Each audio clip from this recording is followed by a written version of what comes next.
Hello Aries, and welcome to the Green Women Tarot. This is your reading for the next 2 weeks, which is the 7th to the 21st of June 2021. And it's a general reading just to see what sort of energies are around you at this time, to see what's on the cards for you. But before we delve into the tarot reading, I need to consult the oracle, and this is the Druid plant and animal oracle that I've joined together, and I'll be using it to draw a couple of cards from just to start your reading off with. So let's see, what words of wisdom does the mysterious oracle have for Aries for the 7th of June to the 21st of June 2021. What messages are here for Aries for the next 2 weeks?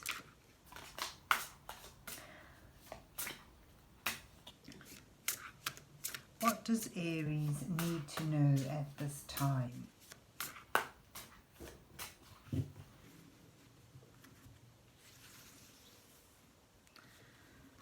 Right, so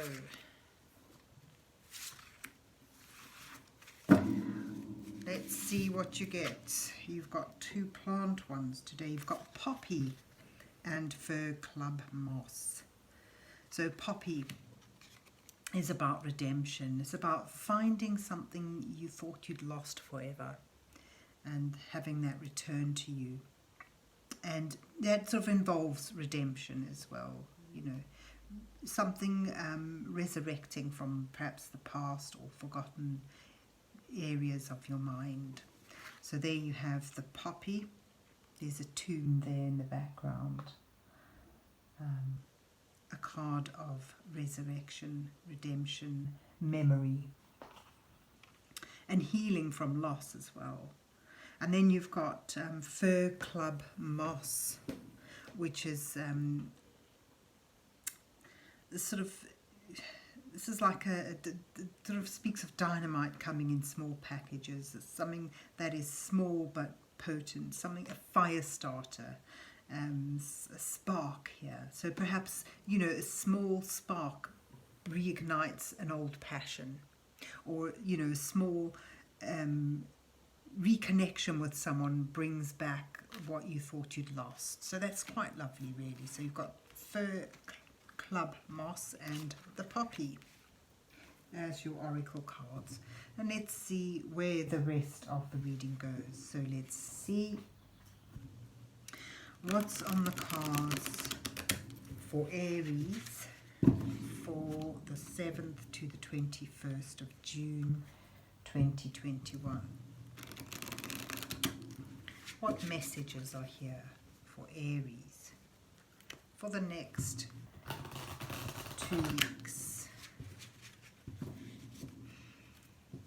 What does Aries need to know at this time?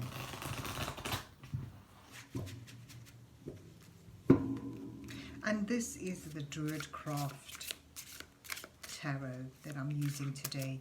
And I'll use my usual 8-card spread for you, with the first 2 cards depicting you in your current situation.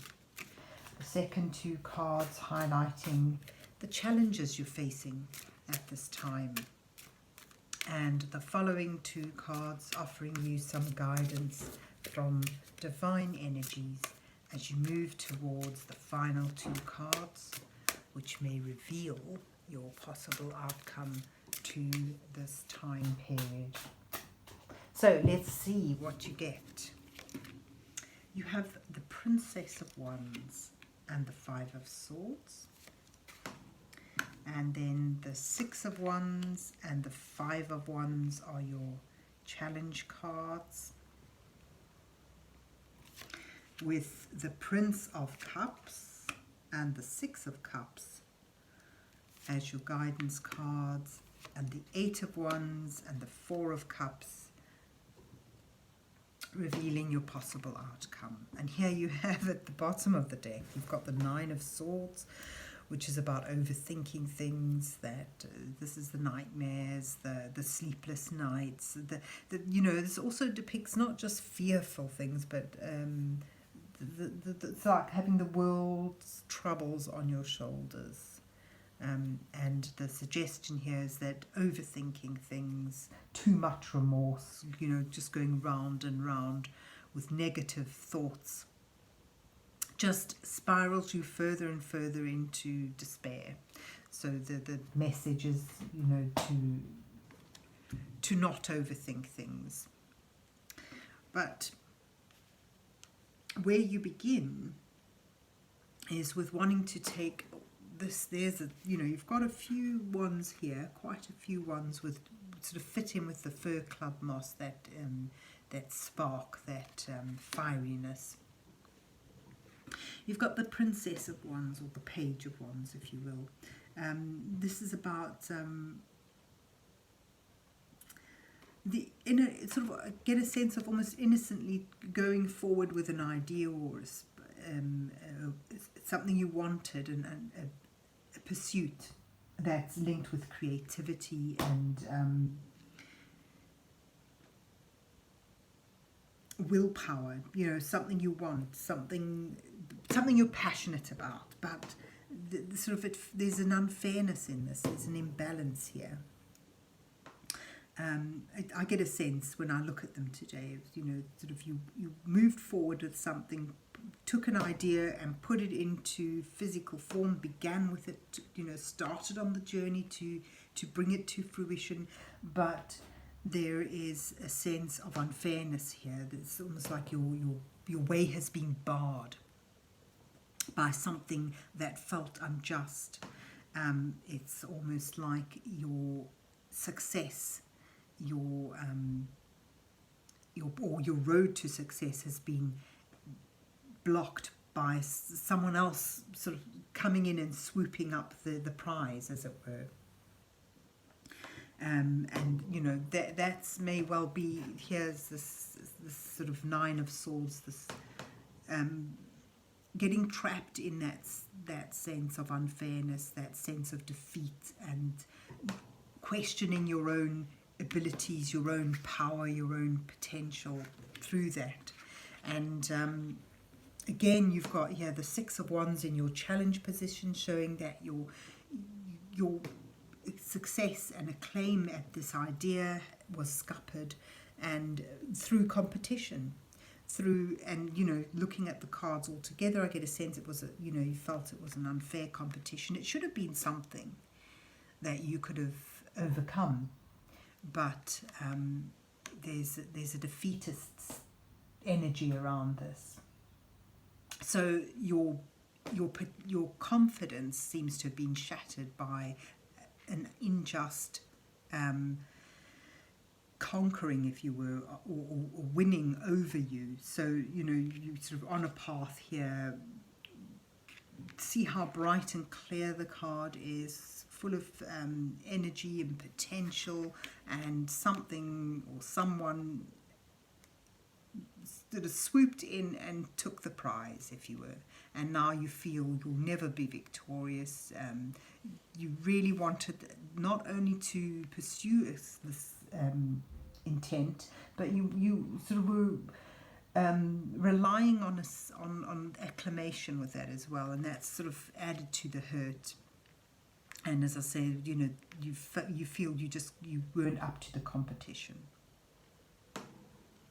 So your guidance cards sort of suggest, with the Prince of Cups, the Knight of Cups, there is a tendency to be very dreamy without actually getting into action. Knights are supposed to be all about action, but the Prince of Cups is water, which is emotion and dreaminess and imagining things and fantasizing. So I get a sense the guidance card here is sort of saying to you, it's not enough just to dream and imagine.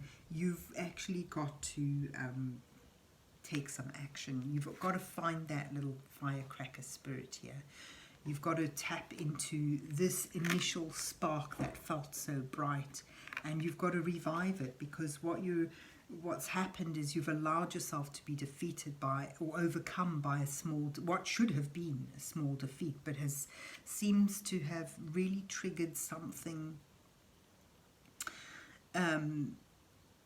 deeper within you. You know, some maybe past trauma, or you know, it's stung deeper than it should have. It should have been some bit of competition, a bit of sparring that you could have overcome, and now you know, I hate to say it, but it's sort of making me, I get a sense there's a bit of wallowing here with the Six of Cups, that reminiscing, that wishfulness, that wanting things to be nice and easy as they were, and you feel you've lost a piece of yourself.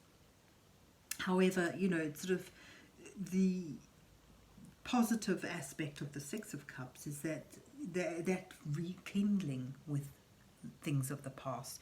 So it sort of suggests that rather than, you know, you need to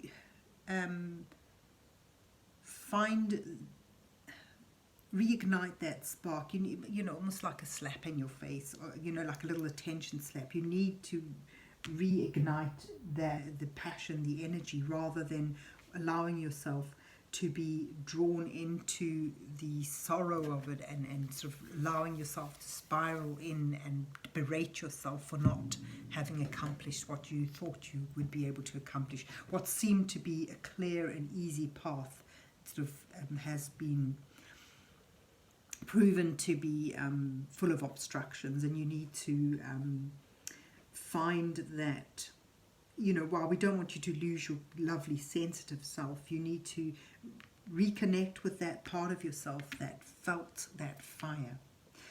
So rather than looking back in a negative way, in a maudling way, it's suggesting you look at, you know, you sort of try, when looking back, when reminiscing, try and reconnect with that spark, finding, you know, allowing that to resurrect.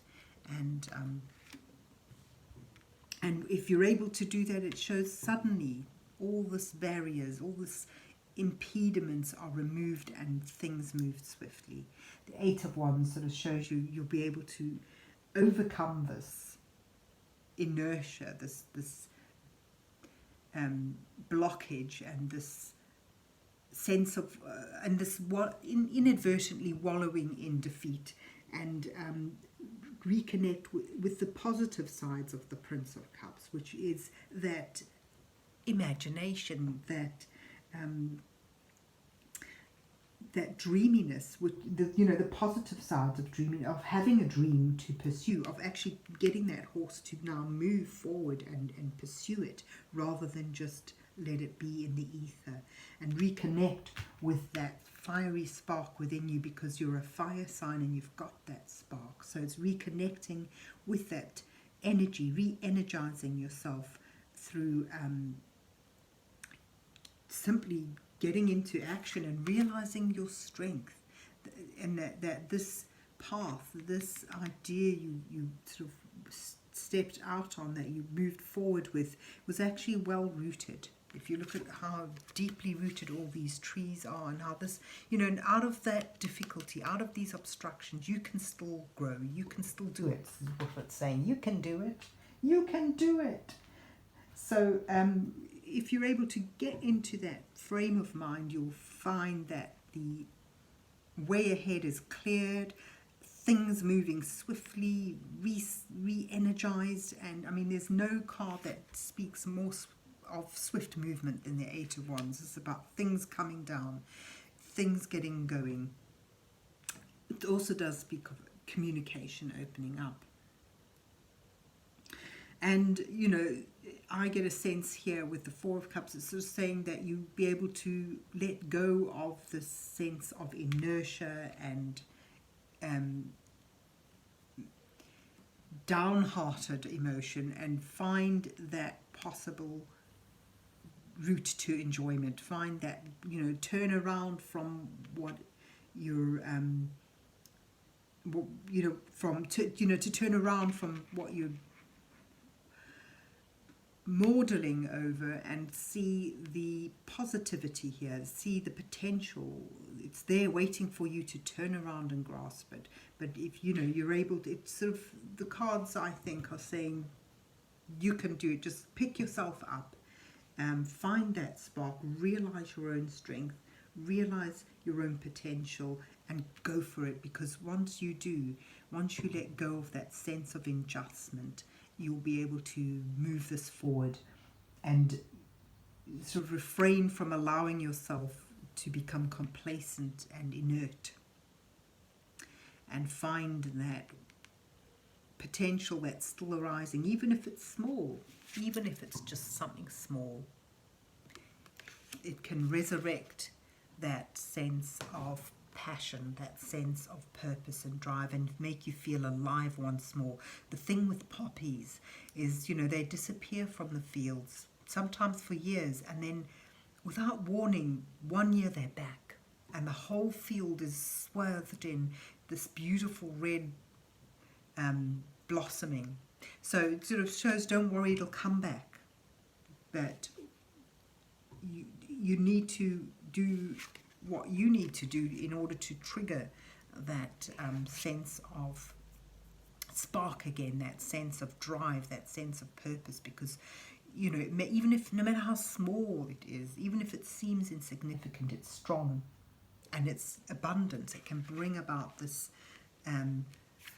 sense of getting somewhere, and that sense of creativity and purpose. So there you have it, Aries. I hope you enjoyed your reading and that it resonates with you. And if so, please remember to hit the like, share and subscribe buttons. And then have a good week. Have a good 2 weeks. And God bless you till we meet again.